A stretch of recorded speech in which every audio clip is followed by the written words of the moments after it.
Halo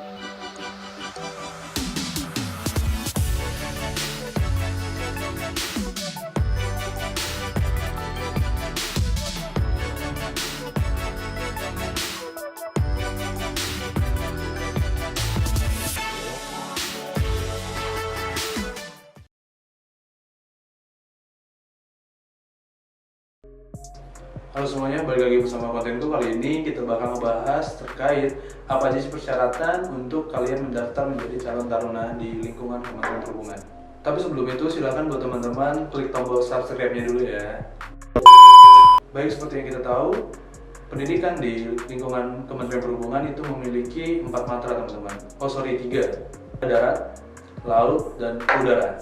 Ada beberapa pilihan sekolah kedinasan yang sangat recommended dan mungkin menjanjikan teman-teman ya. Oke, kita bahas di Matra Darat dulu ya. Di Matra Darat sendiri itu ada yang namanya Sekolah Tinggi Transportasi Darat dan juga PKTJ Tegah, ada juga API Madiun atau yang biasa disebut Akademi Perkeretapian. Masih banyak lagi yang lain yang semuanya sama-sama bagus tuh. Lalu dari Matra Laut, sudah nggak asing buat teman-teman. Untuk Matra Laut biasanya yang pasti paling pertama diketahui itu adalah STIP, Sekolah Tinggi Ilmu Pelayaran. Selain STIP pun ada banyak lagi balai pendidikan yang teman-teman mungkin belum tahu gitu ya. Contoh ada BP 3IP, BP 2TL, BP 2TL betul, PIP Makassar, Potekpel, dan masih banyak lagi teman-teman. Lalu untuk Matra Udara, pasti teman-teman banyak yang tahu deh. Matra Udara itu sangat terkenal biasanya STPI teman-teman, Sekolah Tinggi Penerbangan Indonesia. Itu adanya di Curug Tangerang ya. Tetapi selain itu pun ada yang lain juga teman-teman, jangan salah, bukan STPI aja. Di sini ada yang namanya ATKP Medan, ada Poltekbang, ada ATKP Makassar, BP3 Palembang, BP3 Curug, dan masih ada yang lainnya teman-teman. Oke, misalkan kalian udah tahu semuanya, ada beberapa pilihan yang kalian sudah minat, dan jangan sampai salah pilih teman-teman ya. Jika kalian sudah memilih dan sudah menentukan minat kalian kemana, silahkan kalian catat ini adalah persyaratannya teman-teman. Yang akan jelaskan di sini adalah persyaratan yang digunakan pada tahun lalu teman-teman ya, atau yang 2019. Tetapi ini sangat berguna sampai nantinya karena akan hampir sama dan mungkin sama. Dan ini adalah persyaratan umum yang biasanya harus kalian siapkan.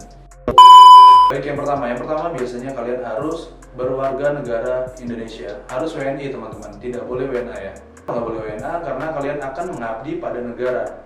Kan lucu kalau ada abdi negara warga asing. Baik, untuk umur adalah 23 tahun. Itu adalah rata-rata umur yang biasa digunakan untuk dari sekolah tinggi transportasi yang lainnya. Tetapi tidak semuanya 23 tahun.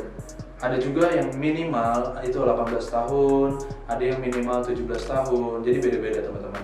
Hanya saja kemungkinan besar dan hampir bisa dipastikan rata-rata maksimalnya itu 23 tahun. Nah, ini penting yang harus teman-teman catat ya.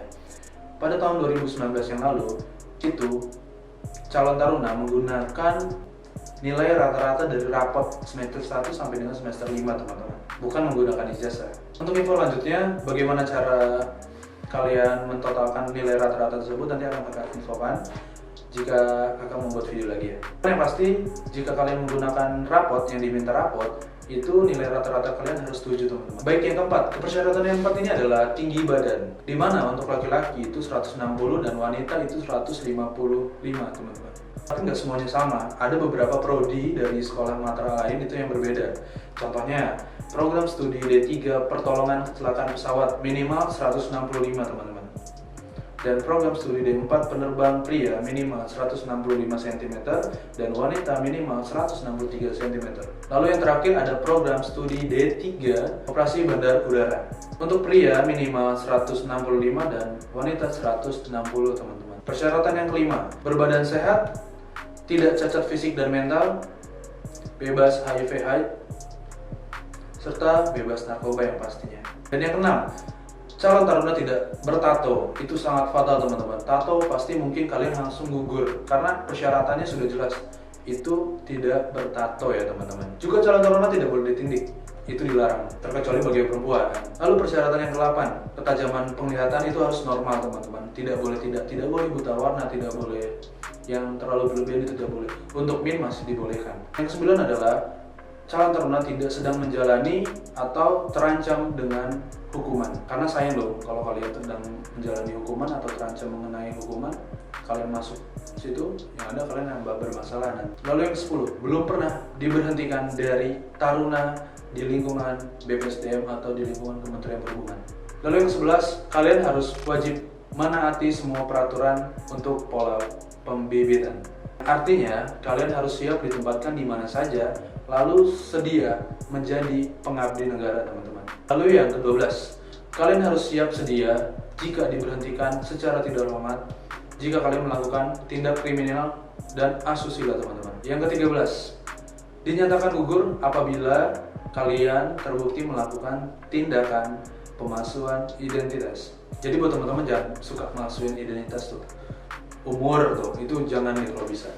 Status-status lainnya kalau bisa ya kalian sewajarnya aja, normal-normal aja. Lalu yang ke-14, kalian harus siap bersedia untuk menandatangani surat pernyataan calon taruna-taruni bermaterai Rp6.000, teman-teman. Lalu yang terakhir, kalian harus memiliki surat elektronik atau yang biasa yang disebut email atau Gmail, teman-teman. Kenapa kalian harus punya surat elektronik? Karena semua sistem terkait kalian pendaftaran itu sudah menggunakan online, teman-teman. Jadi tidak perlu lagi kalian harus daftar jauh-jauh dan yang nyusahin gitu ibaratnya. Jadi itu lebih gampang sekarang. Kalian hanya buka internet, kalian daftar di situ, baca dengan teliti, kalian sudah bisa mendaftar. Nah, bagi teman-teman yang belum tahu bagaimana cara mendaftarnya dan apa nama webnya, silahkan teman-teman komen di bawah ya, di kolom komentar, nanti kakak jelaskan di situ.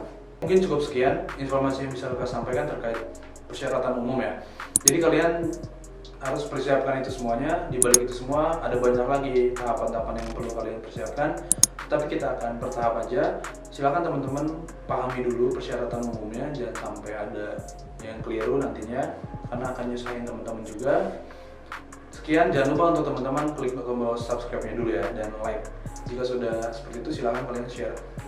Bagi yang belum paham silahkan komen di bawah, kakak tunggu. Oke, untuk teman-teman semuanya, kakak akan prioritaskan untuk bertanya di YouTube ya, bukan di IG, karena IG ya untuk have fun aja, tapi untuk YouTube sengaja kakak buat untuk itu kita tanya jawab di situ. Terima kasih, sampai jumpa di video selanjutnya.